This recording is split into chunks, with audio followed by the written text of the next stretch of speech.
I was fortunate enough to be the judge today, and I think the first poem was alliteration, right? Yeah. So well, it didn't have to be. Didn't have to be. But I am also a stickler for rules. I think you can appreciate that, John. And so I picked according to who aligned themselves most closely to those, because I personally find it difficult to do. So those who can manage to do it, I think, deserve a pat on the back. And for first place, I chose this because it was determined to be right. This poem was going to be alliteration no matter what happened in the whole wide world, and that is The W Affair by Blake Valley. The W Affair. Walking with a whiskery weasel, wearing a worn white weathered warm-up for winter, a wizened woman whistling whizzed by me in a wobbly wheelchair, waving and wishing me well.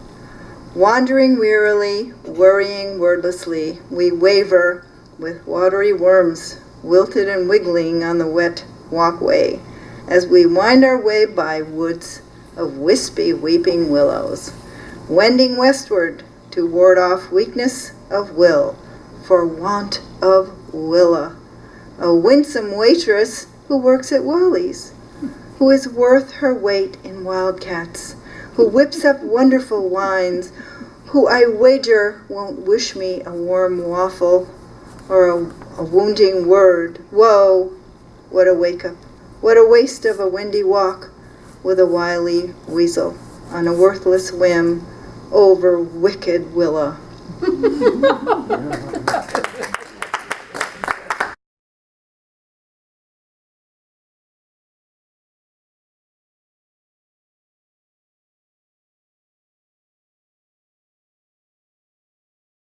So the next poem I really like is, I think it's quote-unquote deceptively simple.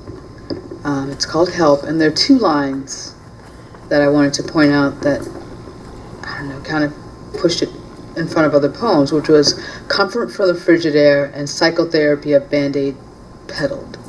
Very, very simple lines that say a whole lot. For me.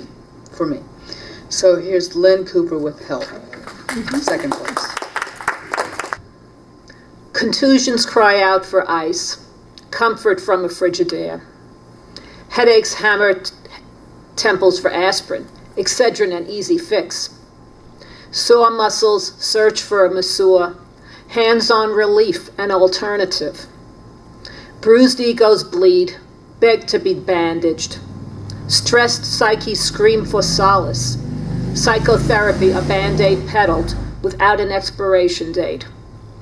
Only the heart aches in an empty vacuum, waiting for its intangible cure. Thank you.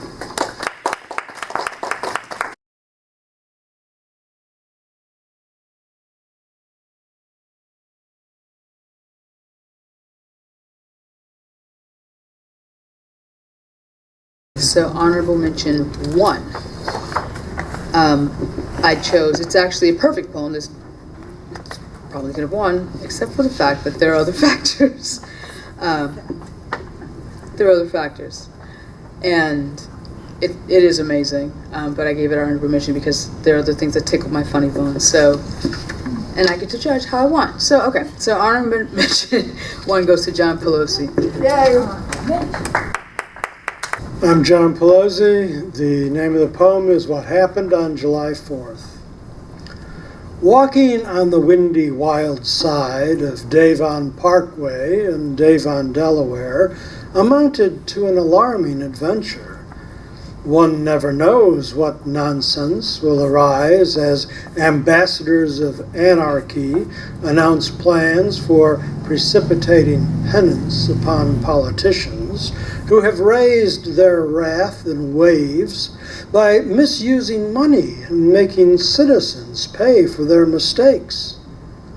An otherwise wistful day of wandering turned into a traumatic tragedy as tens of people populated the parkway, brandishing banners and bullhorns, creating a cacophony of confusion, shouting, screaming, singing slogans intended to induce those of us innocents merely minding our business into joining their journey to City Hall, so as to confront the mayor, police, and commissioners so assembled there for 4th of July festivities.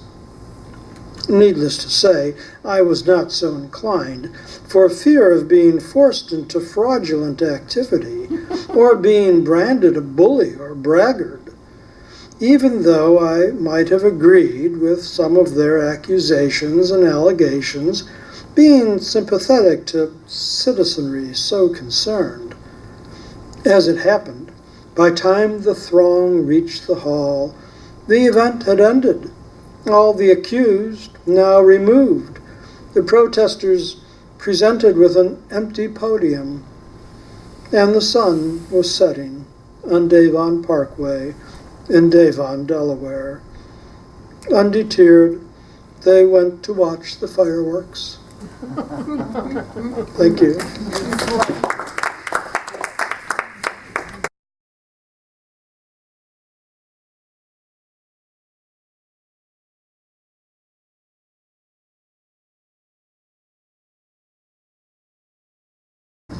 Honorable mention, the first of which, the alliteration poem, Senior Safety Rules by Mimi Paris. Senior safety rules. The sultry, deep, and dark nights become a fearful foe for seniors. Daredevil night driving is a danger. Many fear pushing the pedal over 40. More are frightened when pushing over 50. And as for super shimmering sunsets, gone are the gasps given them years ago. Now a bright, blinding, setting sun is terror that could cause a catastrophic car crash. They need nice, clear days, no rain, no storms, or someone who still sees, hears, and drives at night, which is why many choose the comfort of their cozy homes.